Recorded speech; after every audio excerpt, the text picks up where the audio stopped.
ተራራው ጫፍ ላይ ብርሃን አለ። ሁልጊዜም እንደሱ ነው። ምንም ነገር ተራራ እንደሆነ አይቀርም። ምንም ነገር ነው።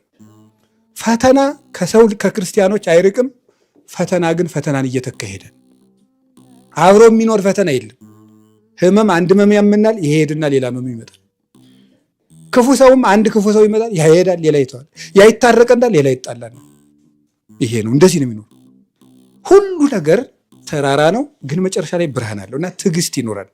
እኔም ነግራችሁ እሱ ነው። ትዕግስት ያስፈልጋል። ሁሉ ነገር በአንድ ጊዜ አይለወጥም። ከእግዚአብሔር ጋር ቆዩ። አብራችሁ ተራራውን ውጡ። ረጅሙ ተራራ እኔ እንደው እግዚአብሔር የሚያውቀው 2 ጊዜ ነው 3 ጊዜ ኢየሩሳሌም ሄጃለሁ። መኪና አለው ደብረ ታቦር ተራራ 3ቱንም ጊዜ በእግሬ ነው የወጣሁት እና እንደው እንዲታወቀኝ ብዬ ነው። እና ሲወጡት ይታወቃል። በደንብ ታደክማለች። ጥሩ ተራራ ናት። እና ያንን ተራራ ወጥተው ነው ብርሃኑን ያዩት። እና በስጋ እኔ እንኳን በአቅሜ ያንን እንደመድረስ በስጋ ያን ያህል ካደከመ መንፈሳዊ እንዴት ያደክማል? ለካ ሊነግረን የፈለገው ክርስቶስ ያንን ነው።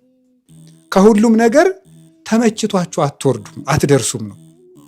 ትንፋሽ አጥሯችሁ፣ ጉልበት ክዷችሁ፣ ደክሟችሁ፣ ተዝለፍልፋችሁ፣ ወገባችሁ ተቆምጦ ነው የምትደርሱት ነው። እንዲሁም የምንደርስበት ነገር የለም። ልማር ቢሉት ያው ነው፣ ላስተምር ቢሉት ያው ነው፣ ልመንን ቢሉት ያው ነው፣ ቢያገቡም ያው ነው፣ ቢነግዱም ያው ነው። ምንድን ነው ተራራ ያልሆነ ነገር? ቢሾሙ ያው ነው፣ አገልጋይ ቢሆኑ ያው ነው። ሁሉም ነገር እኮ ነው። ሁሉም ነገር በዚህ ያህል ምንድን ነው ያለ ኢዮብ? የሰው ሕይወቱ በዚች ምድር ላይ ብርቱ ሰልፍ አይደለምን? የሰው ሕይወቱ በዚች ምድር ላይ ብርቱ ሰልፍ ነው። ሰልፍ ውጊያ ነው። ከአጋንንትና ከዚህ ዓለም አኗኗር ጋር ይዋጋል የሰው ልጅ። ስለዚህ ያንን አውቀን የምንኖረው ነው። ጸሎት ተራራ ነው። አሁን እናንተ ለምሳሌ ጸሎት ትጀምራላችሁ፣ ብዙ ወዲያው ያስጠላችኋል። ለምንድነው? ስትጸልዩ ሐሳባችሁ ይበታተናል። ስትጸልዩ ይሰለቻችኋል። ስትጸልዩ ያዛጋችኋል። ስትጸልዩ እንቅልፍ ይላችኋል። ስትጸልዩ ጉልበታችሁ ይንቀጠቀጣል፣ ቅንድባችሁ ይከብዳል። ታዲያ ምን ይሆናል? እናንተ ጥላችሁ ትቀራላችሁ። እንዲያውም ምን ያስብላችኋል ደግሞ ሰይጣን በዚህ በጆሮ ይመጣል። እንደዚህ ሐሳብ እየተበታተነ የጸለይኩት ጸሎት ሊባል ያርፍ ይልቅም።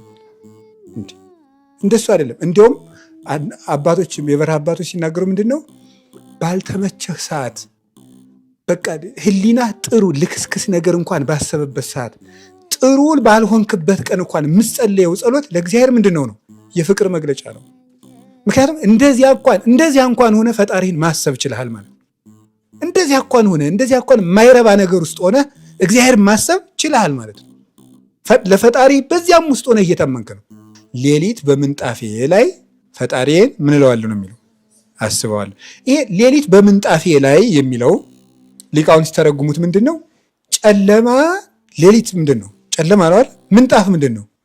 መኝታ ነው፣ ስንፍና ነው። እና በማይረባ አኳኋን ውስጥ ሆኜም እንኳን ማንን አስበዋለሁ? እግዚአብሔርን አስበዋለሁ።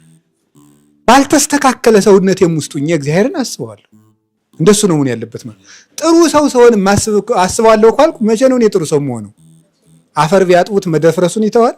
ሰው መበደሉን ይተዋል? መቼ ጥሩ እንሆናለን? በፍጹም የኛ አይምሮ ሊጠራ አይችልም። በሚንጫጫ ዓለም ውስጥ እያለን እየኖርንም ሁከት የሌለው ጸሎት ማድረስ አንችልም በፍጹም። እስክንስተካከል ድረስ ገና ይባክላል ህሊናችን። ይሄ ሁሉ ተራራ ነው። የዕለት ጸሎትን መድረስ ተራራ ነው። በቀን 1 ምዕራፍ መጽሐፍ ቅዱስ ማንበብ ተራራ ነው። ግን እንውጣት፣ እንቅልፋችን እየመጣ እያዛጋን እያቋረጥ ነው ቢሆን እናንብብ። የጌታችን የኢየሱስ ክርስቶስ የጸጋውን ብርሃን በቃሉ በኩል እናያለን። ያን እንድናይ ግን መጽሐፍ ማንበብ እያጀመርኩ አቋርጠዋለሁ። መጽሐፍ ቅዱስን ለምን የምታቋርጠው? ተራራው ነው ብነው ዝም ብለህ እየታገልክ አንብብ።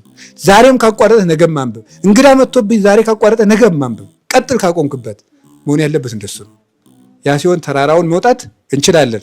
ጌታችን ኢየሱስ ክርስቶስ ተራራውን ያውጣን።